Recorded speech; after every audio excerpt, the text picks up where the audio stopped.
The ballroom went silent as my boss leaned in, her perfume intoxicating. "Pretend you're my husband tonight," she whispered, her grip tightening on my arm. As her rival entered the room, the lie began, and my life changed forever. If you like this love story, then press like button and tell in comment where from you watching this love story. The silence of a billionaire's penthouse doesn't sound like peace. It sounds like a vacuum, a hollow, suffocating void that swallows your dignity whole. I stood there, my reflection caught in the floor-to-ceiling glass, looking like a ghost in a world of gold. I didn't belong here. I belonged in the sterilized, white-tiled hallways of a hospital, watching a heart monitor count down the seconds of my mother's life. Sound, the sharp clack of a glass being set on a marble table. "Isabella, the numbers haven't changed in the last 5 minutes, Ethan. Neither has the offer. Ethan, Isabella Vance. The woman the headlines called the Ice Architect." She sat across from me, her legs crossed with lethal grace, draped in a silk robe that cost more than my entire education. She didn't look at me like a person. She looked at me like a missing piece of a puzzle she was tired of solving. She slid a gold fountain pen across the table.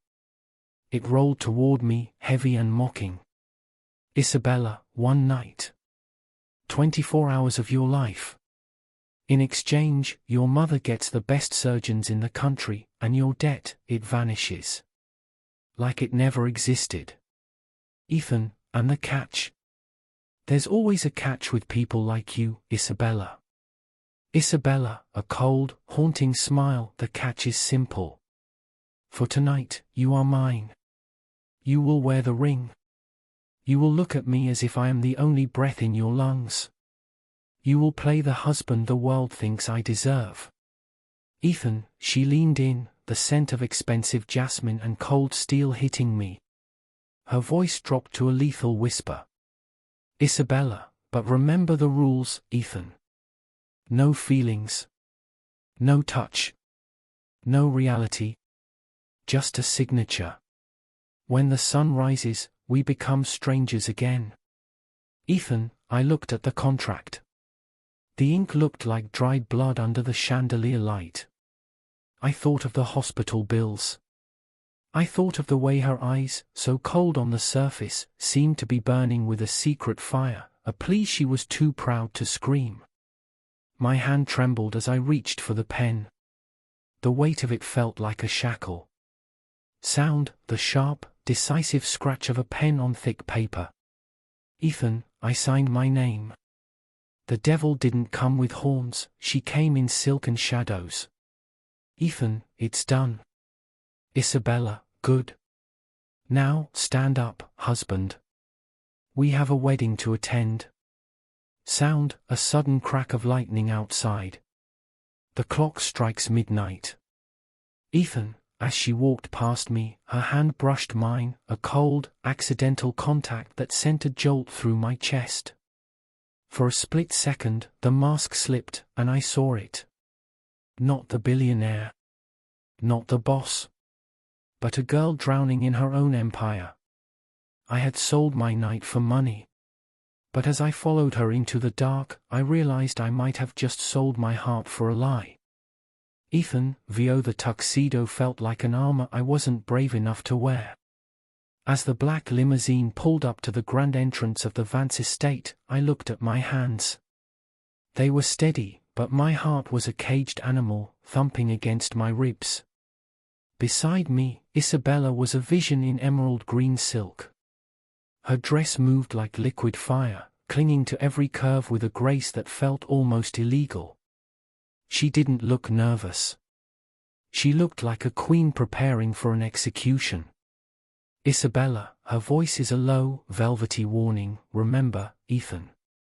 From the moment that door opens, you don't look at the cameras. You don't look at the guards.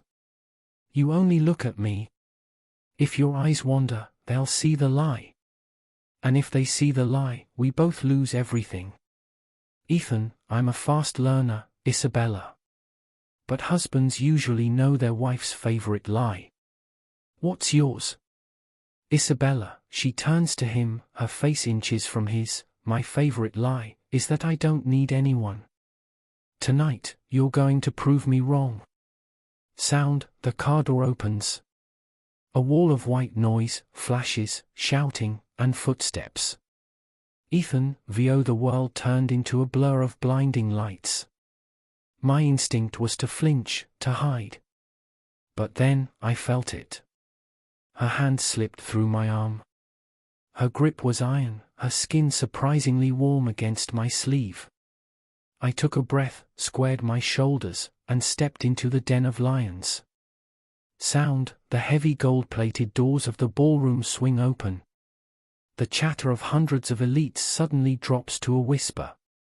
Ethan, VO, the Vance ballroom was a cathedral of greed.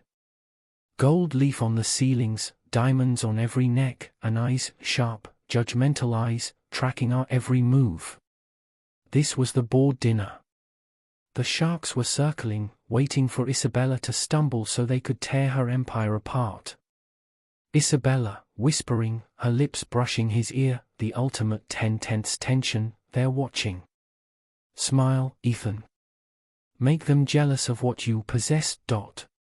Ethan, VO, I didn't just smile. I leaned in, my hand sliding down her waist, pulling her flush against me. I felt her breath hitch, a small, genuine fracture in her icy mask. For a second, the billionaire heiress vanished, and there was just a woman trembling in my arms. Sound, slow, elegant ballroom music begins. The clinking of crystal glasses. Ethan, VO, we moved through the crowd like we had been doing this for years. We laughed at jokes we didn't hear. We sipped champagne that tasted like ash. I told stories of a fake first date in Paris, and she added details about a fake proposal under the rain. The lie was becoming a masterpiece.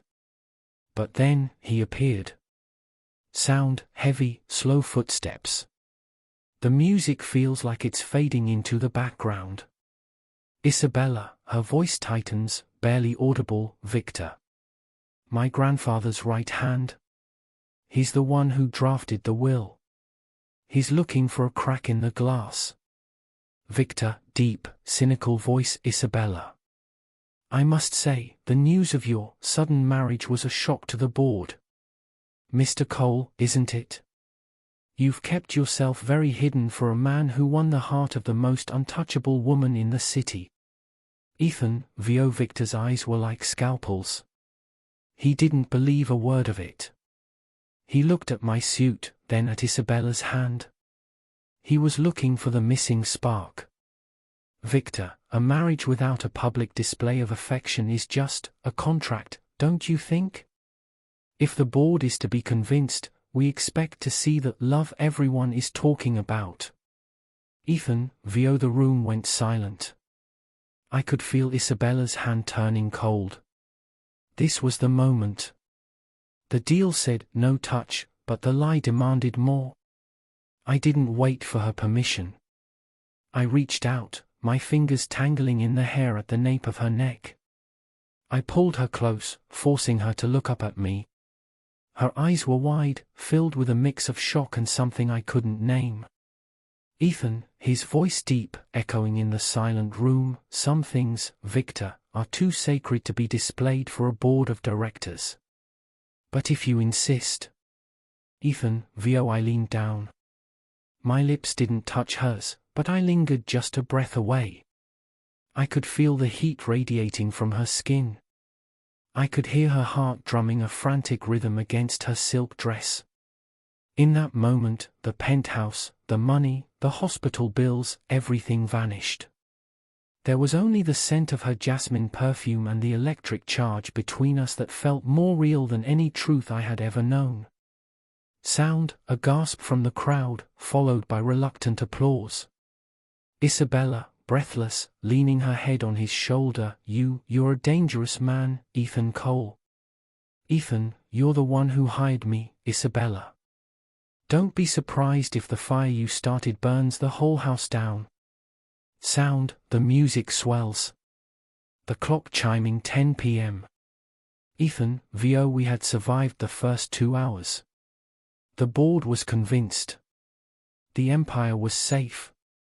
But as I held her on that dance floor, I realized the most terrifying thing of all.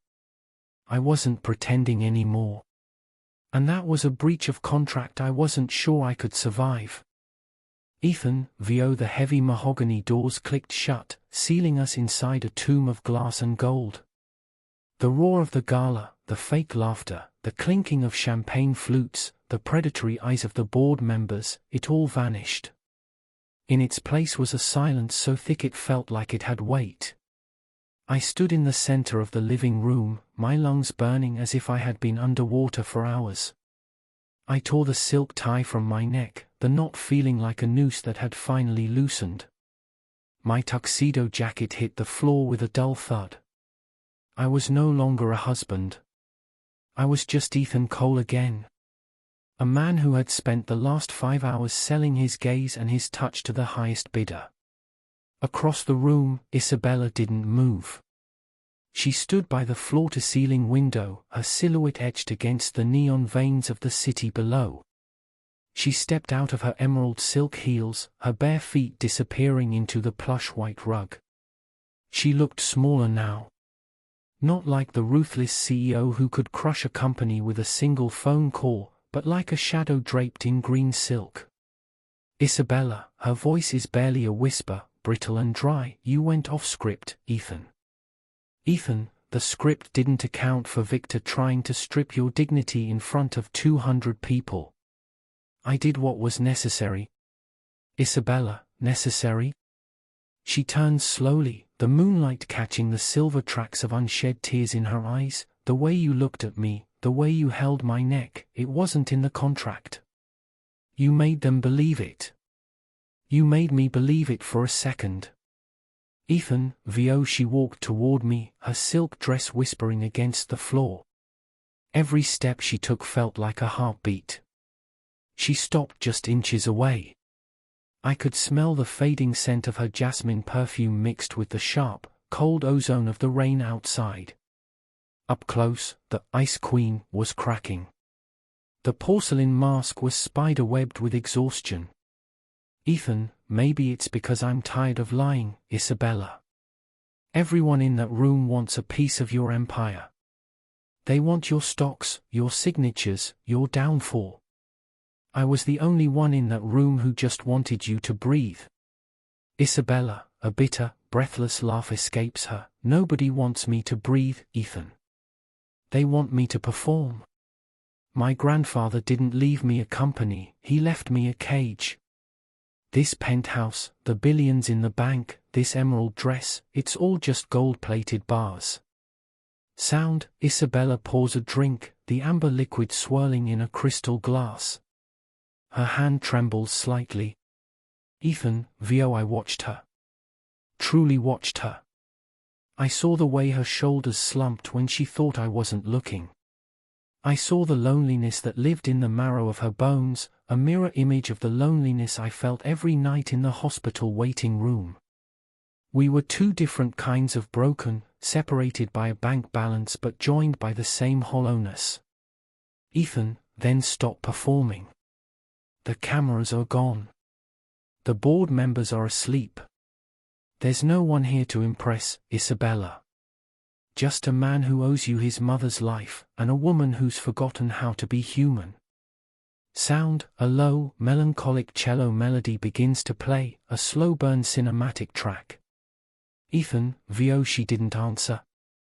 Instead, she walked out onto the balcony. The wind caught her hair, whipping the dark strands across her face. I followed her. The rain had turned into a soft mist, coating the world in a silver blur. She leaned against the cold marble railing, looking out at the horizon. Isabella, my mother used to tell me that the stars in the city aren't real. They're just the lights of people who are too busy to sleep and too lonely to dream. I used to think she was cynical. Now, I realize she was just describing me. Ethan, I think you've spent so much time building walls that you forgot you're allowed to have a door.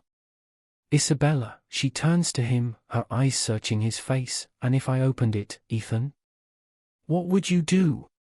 Would you take the money and run, or would you stay until the sun comes up? Ethan, VO, the air between us charged. It was no longer about the contract. The no-touch clause felt like a joke, a thin veil over a volcanic heat. I reached out. My fingers brushed her arm, cold, damp from the mist, and I felt her shudder. Not from the cold, but from the contact. I pulled her closer. This time, there was no audience. No Victor. No grandfather's ghost. Isabella, whispering against his chest, the contract ends at 8 a.m. In 4 hours, I have to be the woman who doesn't feel. In 4 hours, you have to be the man who doesn't care. Ethan, then give me these 4 hours. No billionaire. No debt. Just us. Ethan, VO, I wrapped my arms around her, pulling her into the warmth of my chest. She collapsed into me, her forehead resting against my collarbone. For the first time, I felt her heart beating, not the frantic pace of a cornered animal, but a slow, rhythmic surrender. We stood there for what felt like an eternity, suspended between the sky and the street, two ghosts haunting a city built on lies. We talked. Not about business, but about the things that hurt. She told me about the father who only called her when the stock market dipped. I told her about the nights I spent sleeping on plastic chairs in the ICU, praying to a God I wasn't sure existed. We traded our scars like currency. Sound, the clock chimes 4 a.m. The first faint, bruised purple light of dawn begins to bleed into the sky. Ethan, VO, as the light changed, so did she. I felt her body stiffen. The warmth began to retreat. The CEO was waking up, and the woman was going back into hiding. She pulled away, smoothing her emerald dress with trembling hands. Isabella, the sun is coming up, Ethan. Ethan, I know. Isabella, the wire transfer will be in your account by noon. My assistant will handle the non-disclosure agreements. You'll be free. Your mother will have her surgery. Ethan, VO, she spoke the words like a death sentence. She was putting the bars of the cage back up, one by one.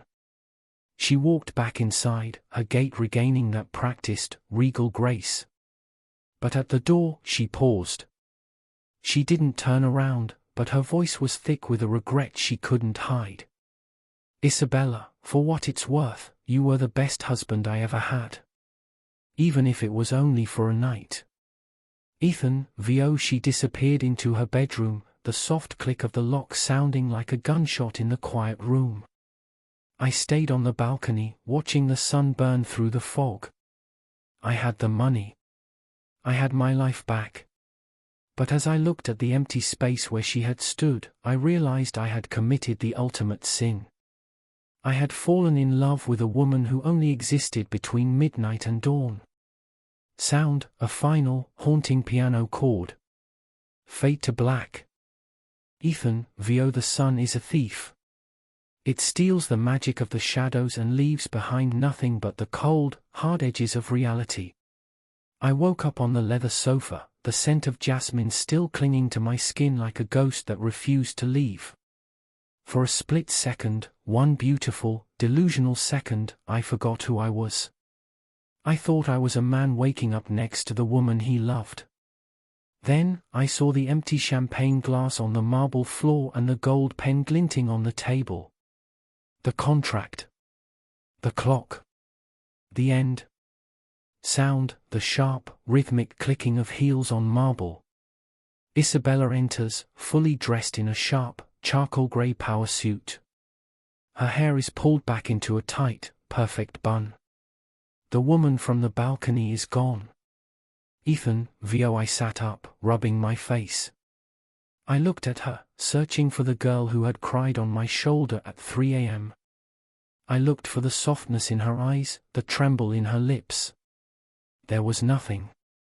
She was holding a tablet in one hand and a cup of black coffee in the other. Her face was a mask of professional indifference, polished and impenetrable. She didn't look at me, she looked through me, as if I were a piece of furniture she was planning to move. Isabella, her voice is clipped, efficient, and devoid of emotion. You're awake. Good. My driver is waiting downstairs. He'll take you wherever you need to go. Ethan, is that it? Just a driver and a goodbye? Isabella, she finally looks at him, but her gaze is like dry ice. The terms were met, Ethan. The board is satisfied. My grandfather's lawyers have already been notified. Our marriage served its purpose. There's nothing left to discuss. Ethan, VO, it was like being slapped with a block of ice. I stood up, feeling suddenly ashamed of my wrinkled tuxedo shirt and messy hair. I felt like a peasant standing in a cathedral. Ethan, last night, you said things. You told me about your father. You told me you were tired. Was that part of the purpose, too? Isabella, she stiffens, her knuckles whitening around her coffee cup. Last night was a result of exhaustion and adrenaline. A momentary lapse in judgment. I'd appreciate it if you didn't mistake an actor's fatigue for a confession. Sound, a sharp ding from a smartphone. A notification. Ethan, VO, I felt the vibration in my pocket. I pulled out my phone. A text message from my bank. Transaction successful, $5 million deposited. The price of my soul. The cost of her secrets. Seeing those zeros on the screen should have made me feel like the luckiest man alive.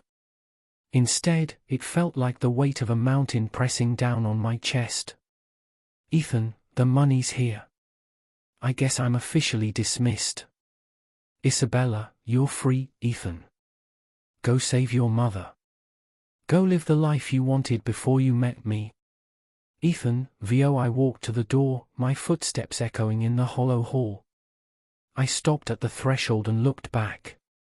She was standing by the window again, her back to me. She looked like a statue, perfect, expensive, and lifeless. Ethan, you have everything now, Isabella. The company, the money, the power. But I looked at you last night. And I realized, you're the poorest person I've ever met. Sound, Isabella's coffee cup shatters on the floor. She doesn't flinch. Ethan, VO, I didn't wait for her to respond. I walked out. Sound, the elevator chimes. The descent. The doors opened to the chaotic noise of the street. Ethan, VO, the city air felt dirty and hot. I stood on the sidewalk, a millionaire in a cheap tuxedo, feeling more lost than I ever had when I was broke. I hailed a cab and headed straight to the hospital. Sound, hospital atmosphere. The rhythmic whoosh of a ventilator. The quiet murmur of nurses. Ethan, VO, I sat by my mother's bed. I held her hand. It was thin and papery, a stark contrast to the firm, elegant hand of the woman I had just left. The surgeons came in later that hour. They were smiling. They talked about miracle funding and immediate procedures. I should have been happy. I should have been celebrating. But as they wheeled my mother toward the operating room, I found myself staring at the wedding ring Isabella had given me. It was a simple platinum band, but it felt like it was burning a hole in my pocket. I took it out and looked at the inscription inside. Property of Vance. Ethan, VO, I realized then that she hadn't just bought my night. She had ruined me for anyone else. How could I go back to a normal life after touching the sun? How could I pretend that the last 24 hours were just a business transaction when my heart was still trapped in that penthouse? Sound, a dramatic, swelling violin track, full of longing and regret. Ethan, VO, 3 hours passed. The surgery was a success. My mother was stable. the debt was gone.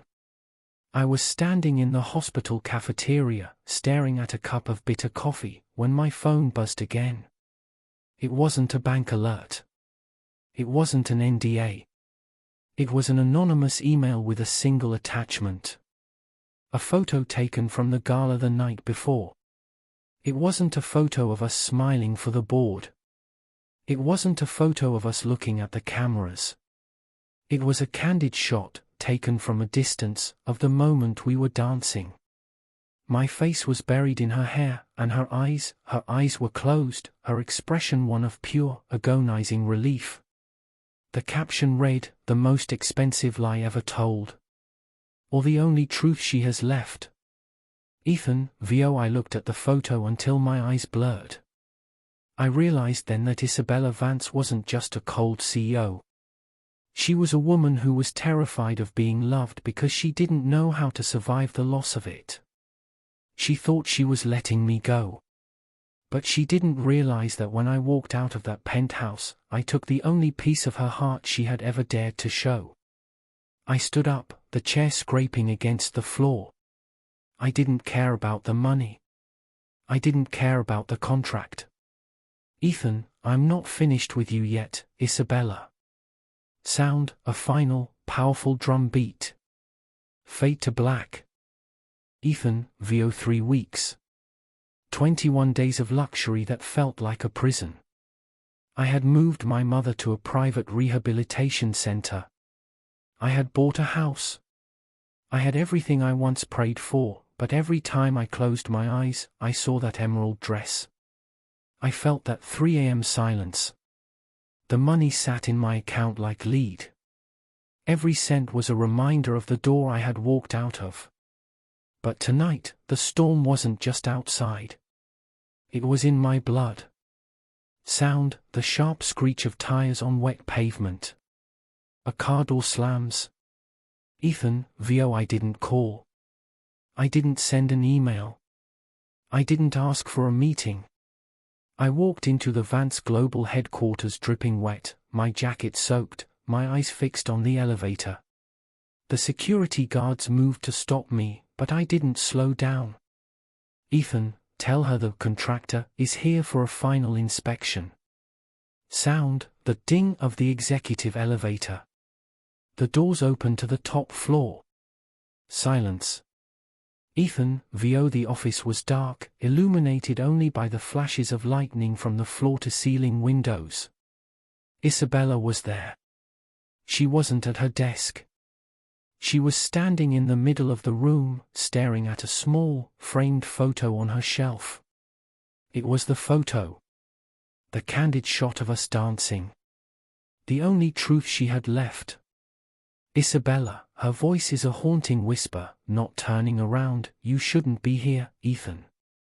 The non-disclosure agreement is very clear about post-contract contact. Ethan, sue me, then. Take the $5 million back.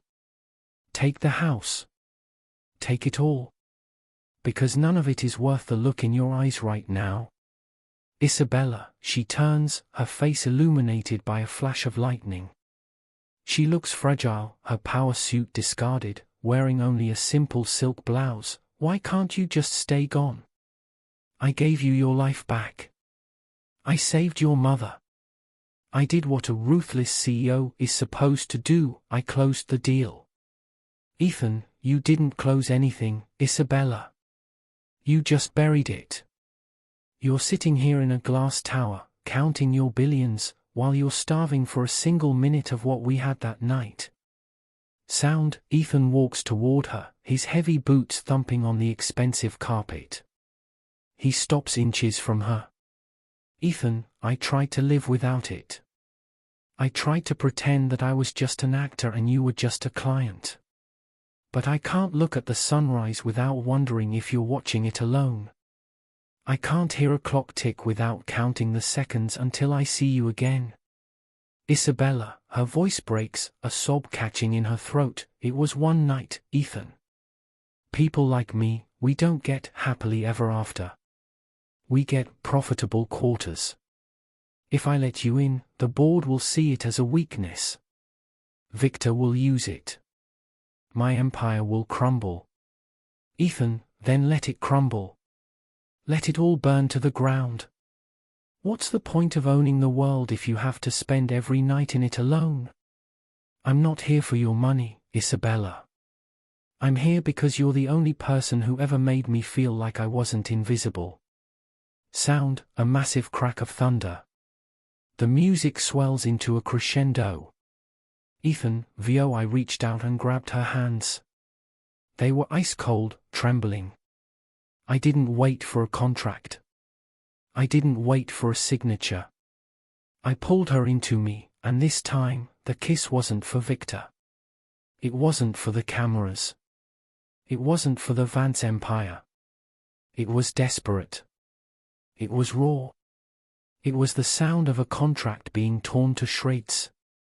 Isabella, pulling back, breathless, her forehead against his. There's no exit clause for this, Ethan. If we do this, there's no walking away. There's no 8 a.m. goodbye. Ethan, I don't want an exit. I want the whole damn building. I want the morning, the noon, and every midnight after.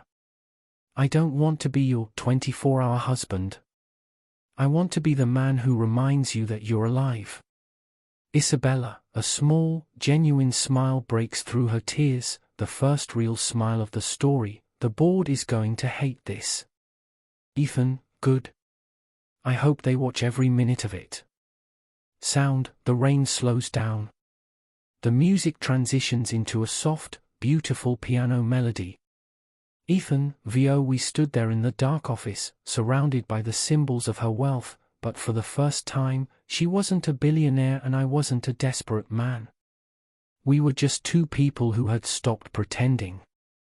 Isabella reached over to her desk and picked up the original contract, the gold-trimmed document that had started it all. She didn't look at the terms. She didn't look at the legalities. She took a lighter from the desk and flicked it. Sound, the flick of a lighter. The sound of paper burning. Ethan, Vio. We watched the paper turn to ash. The devil's bargain was gone. In its place was something priceless. Something that couldn't be bought, traded, or sold. Isabella, so, what happens now, Mr. Cole? No deadlines. No rules. Ethan, now? Now we go home. And this time, we stay. Sound, the elevator chimes. The footsteps of two people walking together, rhythmic and in sync. The music reaches a final, soaring high note. Ethan, Vio. The world thinks it knows the story of Isabella Vance. They think they know the cost of her empire. But they don't know about the night she broke her own rules. They don't know that the most successful deal she ever made wasn't for a company. It was for a man who loved her enough to walk back through the fire. Sound, the sound of the city fading out. Silence. Ethan, Vio. My name is Ethan Cole. And for the first time in my life, I'm not pretending.